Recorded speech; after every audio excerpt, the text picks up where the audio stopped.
1999 constitution go sí lára nǹkan tó fi ń govern Nigeria àṣírí tú ìwọ àti mi láti tètè mọ̀ àṣé wọn ò fi constitution gan wọn ò fi govern Nigeria nǹkan náà fi ń darí tó fi ń tukọ̀ Nigeria ẹ wá wo iye ọdún tí Nigeria ti gbé òmìnira àṣé nǹkan tí wọ́n fi ń rúlù tó fi ń darí tó fi ń govern tó fi ń ṣe everything tó fi ń tukọ̀ Nigeria lélẹ̀ wọn ò lè fi irú eléyìí náà tukọ̀ orílẹ̀-èdè kó move forward kẹ́ ó máa move backward ni àbí kẹ́kọ̀ọ́ dúró sójú kan nǹkan tí ìwà tèmi experience nípa Nigeria as a country Republic of Nigeria o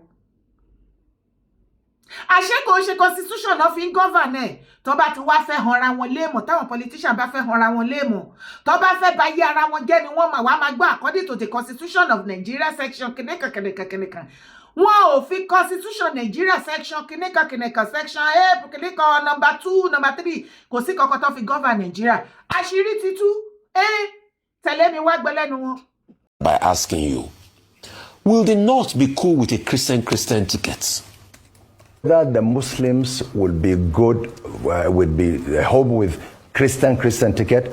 Well, let's wait until when we get to the bridge to see whether we can cross it. No, I'm asking that question because if you're listen to you know, based on the North, you know. All right, based on the North, based on the North, will they also be okay? Based on the North, I know. With the Christian tickets, yes. Based on the North, Based on the North, I know the North will not be comfortable with Christian ticket because if you do that, you are completely alienating the Muslims in the North. Simple. So that's it. Based on you saying that a Christian ticket would alienate the North, using that logic, is that not the same thing you would say that a Muslim ticket would alienate a Christian South? I don't think so. Why? We're talking about numbers, as I said. We're talking about numbers. We're talking about numbers. In the northern part of this country, there are more Muslims than the Christians. So no representation? Simple. So that's it. No representation? And in the wisdom, listen, and in representation? In terms of fairness in governance? For the people to decide. Okay. What I'm saying, it then left for the people to decide. If you feel Muslim ticket, if the people of this country feel so bad about it, so be it. Let them vote for any party of their choice. Okay.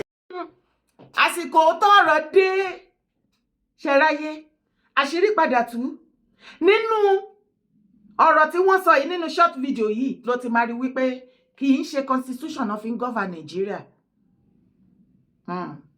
Religion ni wọ́n fi ń govern wọn. Ibo ló ti rí orílẹ̀-èdè tán fi òfin ẹ̀sìn tán fi ń rule orílẹ̀-èdè tó dẹ̀rù wípé orílẹ̀-èdè yẹn á ṣe rere láyé. Lọ wo Afghanistan òfin ẹ̀sìn náà fi ń rule orílẹ̀-èdè wọn. Iran kí àwọn ọmọ Iran kan tó yarí mọ́ àwọn leaders and elders wọn. Lọ́wọ́ nísìnyí pé tán bá máa kú àwọn gan ready láti kú wọn ò fẹ́ gbégbèsè ayé ẹni tó kú nínú àwọn alàyè mọ́. Because bí èèyàn tó kú nínú àwọn alàyè náà ṣe ń gbé wọn ò lè determine kankan bẹ́ẹ̀ wọn ò lè decide kankan oríire fún ilé ayé wọn. Nǹkan tí ẹ̀sìn bá ti sọ wípé wọ́n gbọ́dọ̀ ṣe ó pè wọn kò pè wọn kò kàn wọ́n. Irú ẹ̀sìn yẹn náà fi ń govern Nigeria. Even the 1999 constitution tí wà tèmi pariwo pé fraudulent one òkọ́dọ̀ fi ń govern Nigeria. Okay, tó bá sọ wípé irọ́ ni mò ń pa. Ṣé ó wà nínú 1999 constitution wípé wọ́n lè fi Muslim ẹ̀sìn kan wọ́n lè fi yan olórí orílẹ̀-èdè ìyẹn president. Ṣebí nínú constitution wọ́n ní tá bá fẹ́ tó bá jẹ́ pé president máa wá láti north tó bá jẹ́ pé wọ́n rotate ẹ̀ northern part of Nigeria, southern part of Nigeria. Anytime tó bá ti kan northern part of Nigeria a jẹ́ wípé Muslim kan Christian kan bó dé jẹ́ pé Christian náà ló wá láti north tó jẹ́ president definitely number 2 ẹ̀ á jẹ́ Muslim. Bó jẹ́ láti south náà ni ló jẹ́ president ló jẹ́ Muslim. Igbákejì ẹ̀ á jẹ́ Christian. Bó bá dé jẹ́ Christian ni igbákejì á jẹ́ Muslim. Bí wọ́n ṣe kọ sí inú fraudulent 1999 constitution nìyẹn.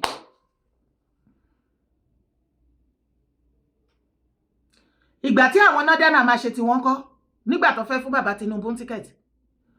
Wọ́n fi ṣe Muslim ticket tó bá wà ní irọ́ ni mo pa àyàfi tó bá jẹ́ pé ó wà nínú constitution bẹ́ẹ̀ náà o.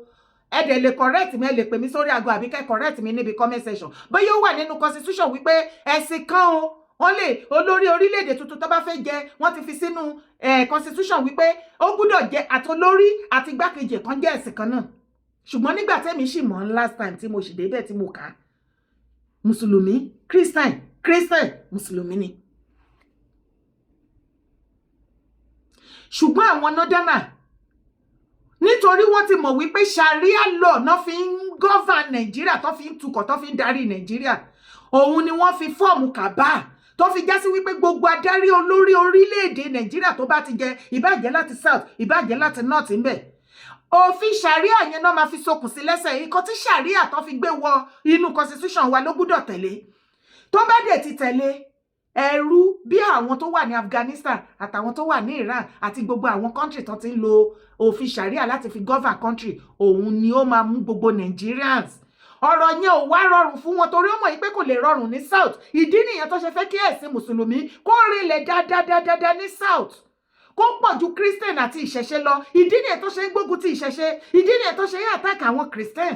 Wọ́n ṣàfẹ́ kí everybody kó jẹ́ muslim so that Nigeria lè dàbí Iran, Nigeria lè dàbí Afghanistan. Ní Afghanistan lẹ́ni ẹ̀sìn sharia, òfin sharia náà fi ń govern bẹ́ẹ̀. Wọ́n ní àwọn ọmọbìnrin wọn bí wọn rẹ̀, kò sí education fún wọn, wọn gbọ́dọ̀ lọ sí school. As a matter of fact, lifestyle tó ń live níbi ibẹ̀ yẹn bí ìgbà téèyàn wà nínú ìgbèkùn ayérayé tó ń bí ẹ sínú ẹrú. O lè determine, o lè decide nǹkan tó máa move ìgbésí ayé ẹ̀ forward. Àwọn ìyá tó bí àti bàbá ò láṣẹ, ó lójú nǹkan wọn ò tiẹ̀ láṣẹ kankan tó lè pa lórí ayé ẹ̀. Nǹkan tí òfin sharia bá sọ náà gbọ́dọ̀ tẹ̀lé torí àwọn gan tó bí ẹrú ni wọ́n, olórí ẹrú, wọ́n tún bímọ, wọ́n tún bí ẹrú sínú ẹrú.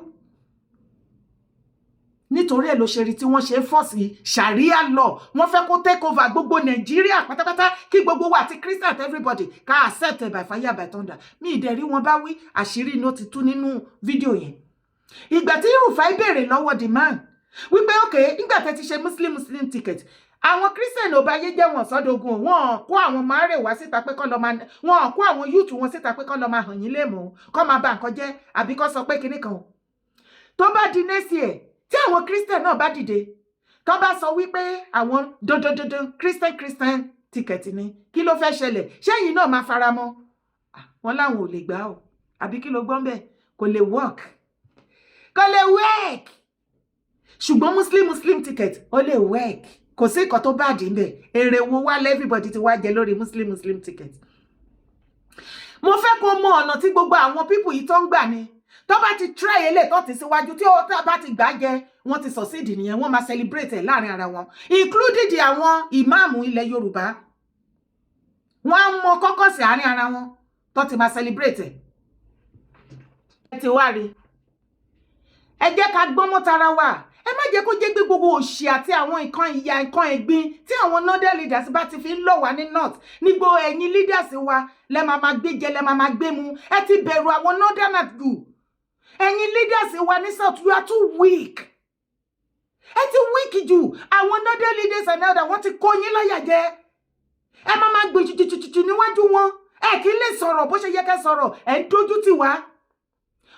Now tó já sí wípé wọ́n kàn try luck wọn pẹ̀lú muslim ticket, tó yẹ kẹ́yìn christian kẹ́ sọ wípé no, ìgbà tẹ́yìn christian ti gbà lọ́wọ́ wọn, kò sí nǹkan tó máa ṣe sí ṣẹ́ráyé yín. Tó já sí wípé religion náà fi ń govern Nigeria, kì í ṣe 1999 constitution. Even bá ṣe pé ní fraudulent war whatsoever, kò sí constitution kankan tó ń govern Nigeria. Religion sharia òun ló ń govern Nigeria. Ibẹ̀ ni kọ́kọ́ là ń lọ o. Ẹ̀yin èèyàn mi, kí tó gbé fídíò yìí wọlé, wọ́n ló tún ti ṣẹlẹ̀ ní Kwara ni o. Àwọn ọmọ Kwara ti fi gbé ta o. Àwọn ṣífù ìmáàmù everybody ti pariwo ó ń ṣẹlẹ̀ ní Kwara, kò ṣe kékeré o. Ẹ̀mí ń pín lọ ní Kwara. President Bola Ahmed Tinubu pbat bàbá, ẹ bá wa ṣàánú wọn ní Kwara. Lóòótọ́ la mọ̀ wípé lẹ ti send àwọn troop, àwọn army gbogbo wọn ti wà ń bẹ̀. Ṣùgbọ́n wọ́n ní àwọn informant pọ̀. Wọ́n ló wàhálà, ó ti jogun, ó ti dọdẹ ní Kwara báyìí. Kó lè mọ bó ṣe ń lọ, jọ tẹ̀lé mi wá gbọ́ fídíò wọn. Kíni kan sàábà mélòó ló kọjá àláfíà? Ṣé tí ó bá sàláfíà wọ́n lè kírun ni?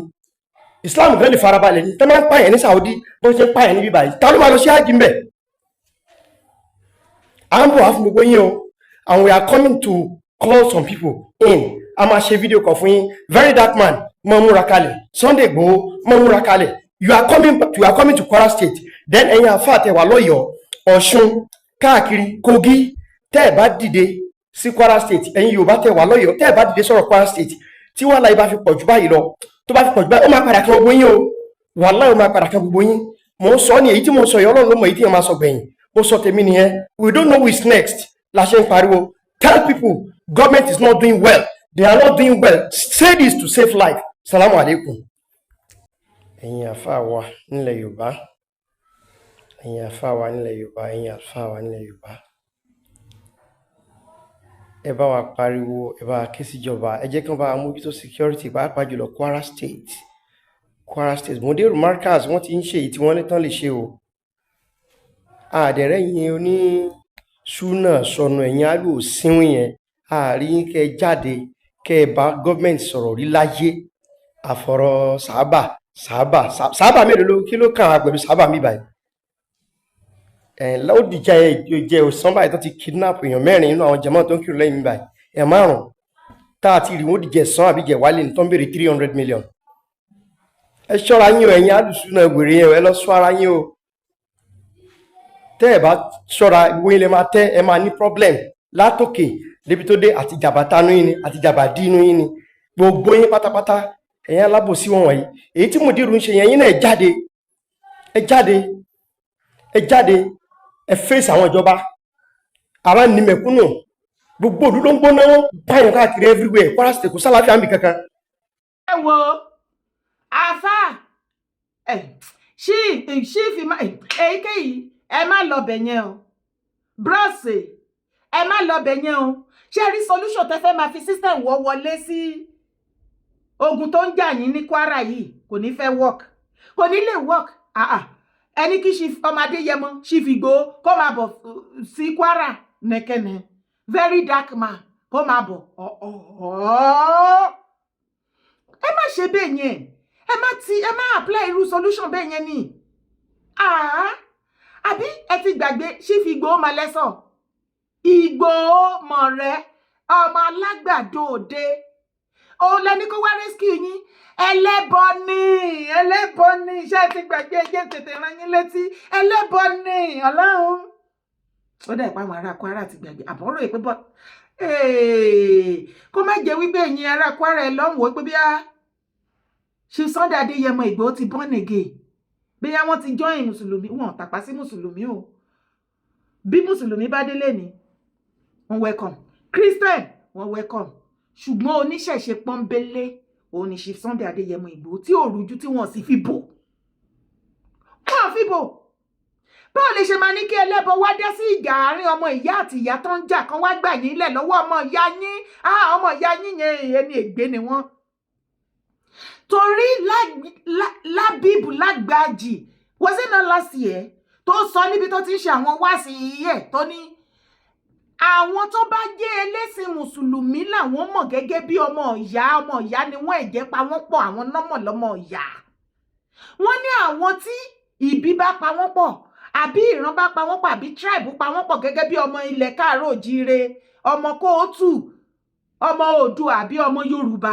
tó bá jẹ́ ọmọ Yorùbá àbí ọjọ́ ọmọ Oòduà wọ́n ní àwọn ọmọ wọn ní ọmọ ìyá wọn èyí tí ẹ̀sìn mùsùlùmí tẹ́ bá ti jọ ń ṣe ẹ̀sìn mùsùlùmí ẹ ti dọmọ ìyá Quran ti sọ yín dọmọ ìyá Ọlọ́run tẹ́ ń sìn bẹ́ẹ̀ ó ti sọ yín dọmọ ìyá ok àwọn wo ló wá ń pa àwọn èèyàn ní Kwara tí wà tèmi mọ̀ àwọn mùsùlùmí láti north kí ló dé tí wọn ọ̀rọ̀ ti Quran kí wọ́n rò mọ́mọ́ ìyá wọn lára ní Kwara tán tó lọ ń jí wọn gbé tán tó ń pa wọn tán ń gba owó forcefully tí wọn ò ní tán ń gbà lọ́wọ́ wọn tán sì ń pa wọn kí ló dé tí ọmọ ìyá yín nínú ẹ̀sìn ní Kwara tí ò bẹ̀ṣùbẹ̀gbà àwọn tẹ́rọ́rìsì torí mùsùlùmí ní gbogbo tẹ́rọ́rìsì kí ló dé tí wọn ọ̀rọ̀ ti Quran mọ́ yín lára tí wọn sì ro ti Allah tájọ́ sìn nínú ẹ̀sìn mùsùlùmí kán rò mọ́ yín lára tó ṣe wá jẹ́ wípé ọmọ ìyá yín nínú ẹ̀sìn ó wá kọjú ìjà mo ní ìjà ọmọ ìyá yín nínú ẹ̀sìn láti north ó wá kọjú ikú sí yín ikú ló wá fi ń pa yín tẹ̀dẹ̀jọ́mọ ìyá ìran ọmọ Yorùbá kan tá a bá pera wa lọ́mọ ìyá kì í ṣe báyìí fúnra wa o in fact tọmọ ìyá tí wàhálà bá ṣẹlẹ̀ gan-an gbogbo ẹbí á dìde nílẹ̀ káàárọ̀ òjìire wọn á ní ọ̀pá ọmọ ìyá kì í ṣẹ̀ ó máa ń tẹ̀ ní tó jẹ́ sí wípé tá a bá pera wa lọ́mọ ìyá tá a jọjọ́ ọmọ ìyá ní ilẹ̀ Yorùbá ní ilẹ̀ káàárọ̀ òjìire a kì í jàjà ikú a kì í fikú léra wa a lè jà ká bínú síra wa ká búra wa yàmàyà kì í ṣe bí ti kú nǹkan tó bá wá mú àwọn tẹ́rọ́rìsì ní nọ́ọ̀tì tó jẹ́ pé bísímìláì ni wọ́n fi ń dú àwọn èèyàn lọ́rùn tí wọ́n rò wípé ẹlẹ́sìn kan náà nìyí ẹjọ́ sọ arabic èdè arabic kan náà ẹjọ́ ń kírun ni ẹjọ́ ń sin Ọlọ́run Allah ni kí ló dé tí wọ́n wá kọjú ìjà sí yín ẹ̀yin dẹ̀rẹ́ ẹni gbogbo àwọn ẹlẹ́bọ ẹgbẹ́ eradicate wọn ní north ẹ̀mí ní Kwara ẹni ẹ̀fẹ́ rẹ́lẹ́bọ kankan bẹ́ẹ̀ ẹni àgàgà ní Ìlọrin ẹni ìlú tó súnmọ́ àlùjànnà tó jìnnà síná ni ẹ̀dẹ̀ fẹ́ kí gbogbo Kwara kódà ẹ fẹ́ sọ di Mecca Medina àti gbogbo ẹ̀ tọ́lọ́run bá gbà. ṣe rí ibi tá a bára wa báyìí ẹ wá wo bó ṣe ń lọ ìjà yẹn sìn ó ti kà yín láyà ẹ ti wá rí wípé Quran ò lè kojú àwọn pípù yìí àwọn eléyìí ò dá Quran mọ̀ ohun tún gan òran ọ̀rọ̀ tó wà nílẹ̀ yìí bẹ́ẹ̀ bá tiẹ̀ ń sọ Arabic sí wọn gan kò ní kọ́ má jí yín gbé ẹ wá wò wípé ó ti kọjá rádaràda ẹ má ìdìkẹ́ ẹlẹ́bọ ló máa lè ṣe iṣẹ́ yìí àwọn ẹlẹ́bọ ló máa lè gbẹ̀mí yín là àwọn ẹlẹ́bọ ló máa lè dúró tì yín tó já sí wípé àwọn àáfà ẹgbẹ́ yín ṣe bí òun lẹ́ ń pe gbogbo àwọn àáfà pójú tì wọ́n yìí pé wọn lè dá sí o àwọn àáfà wọn wá sí rescue yín ní Kwara kí wọ́n fi Quran pàdé wọn ẹ fẹ́ kí èṣù tí àwọn ẹlẹ́bọ ń sìn Ògún tẹni kan condemn kan lọ dáná sun Ọya Ọ̀ṣun gbogbo ẹ̀ tán gbọ́kànlé tó ń pè tó ń jẹ́ wọn ẹni kan máa kó bọ̀ kan wá fi pàdé àwọn ọmọ ìyá yín ọ̀rọ̀ yẹn ti níyànjú ìyẹn nìkan kọ́ ni solution tẹ́mi tún máa wá fún yín o ẹ̀yin ti wá solution titi yín ṣùgbọ́n Ìgbòho ní lè wá mi ìdẹ̀rò wípé very dark man á lè wá ẹ̀yin ní ká ẹ fèsì kínní another solution ti máa fún wa rèé àwọn ará Kwara gbogbo ẹ̀lẹ́ tí ń gbọ́ bẹ́ẹ̀ gbogbo ọmọ káàárọ̀ òjíire lágbàáyé èmi ò kàn déédéé máa sọ̀rọ̀ lórí ọ̀rọ̀ babańlá o àwọn ará babańlá àwọn ọmọ babańlá ni wọ́n pè mí tí wọ́n gbéṣẹ́ fún mi gbogbo wa la dẹ̀ rí pé wọ́n ń pa wọ́n ní Kwara ṣèbó náà ló tún rí fídíò yìí báyìí so kì í ṣe pé bí mo ní ọ̀tá kankan ní Kwara mo fẹ́ kó mọ̀ wípé ikọ̀ tó bá ti dé bá Kwara ó ti dé bá gbogbo ilẹ̀ Yorùbá ikọ̀ tó bá dé bá Èkìtì ó ti dé bá gbogbo ilẹ̀ Yorùbá bó bá dé bá Ọ̀yọ́ Ògùn Ọ̀ṣun Oǹdó ó jọ dé bá gbogbo wa ni orí ọwọ́ tèmi wà nìyẹn ní tèmi èmi ò bá anybody jà ní Kwara àbí ní babalá àbí ìfẹ́ lọ́dún ṣùgbọ́n pé wọ́n ń pa àwọn èèyàn tí a dẹ̀ rí àwọn rògbòdìyàn tó ń ṣẹlẹ̀ ńbẹ̀ tí àwọn youth àwọn aráàlú ń pariwo láì tẹ́ ẹ̀ ń gbọ́ lórí show mi bí wọ́n ṣe hàn wọ́n léèmọ̀ ńbẹ̀ èmi ò báyọ̀ kankan jà o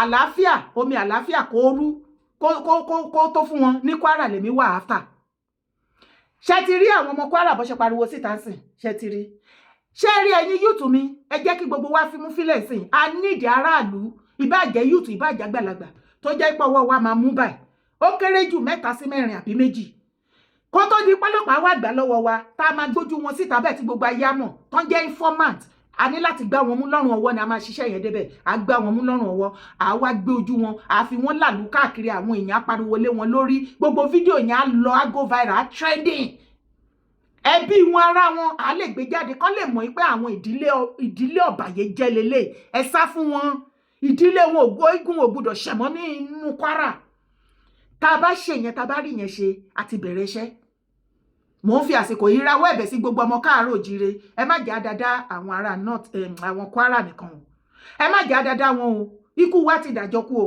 àwẹ̀ wa ti dàjọ́ gbà o ẹ jẹ́ ká jọ fọwọ́sowọ́pọ̀ ká ṣàánú wọn o ẹ̀yin babalá mo kí yín o ẹ kú iṣẹ́ o mò ń rọ́wọ́ yín o mítì yẹn ṣì ń lọ bó ṣe ń lọ ibẹ̀ ni kọ́kọ́ là ń lọ ẹ jọ̀ọ́ nítorí Ọlọ́run Sẹ́nẹ̀tọ̀ Olúrẹ̀mí Tinubu na wa mama be the say we no get another one na wa mama be the say oh Olúrẹ̀mí Tinubu na wa mama be the say àwọn youth ti bójú màmá jẹ́ màmá àti youth wọ́n ti fà á jálọ̀ láì ní ìrírí eléyìí rí àwọn youth Nàìjíríà ara ń kan yín gan ni ara ń kan youth Nàìjíríà kò ń ṣe Gaza nìkan léṣù béèrè róòlù àti mọ́dẹ́lì lọ́wọ́ yín ló ti wá fọ́ lódojúrú yìí kí ló dé ẹ gbà mí I want to be a role model for young girls First Lady Rẹ̀mí Tinubu ṣé nǹkan tó ń sọ yẹn ti pọ̀ jù ẹ jọ̀ọ́ ṣé nǹkan tí màmá Rẹ̀mí Tinubu sọ wípé àwọn fẹ́ jẹ́ role model fún ẹ̀yin young girls in Nàìjíríà ṣé ó ti pọ̀ jù nǹkan tó ń dìmáàdì lọ́wọ́ yín yẹn ti pọ̀ jù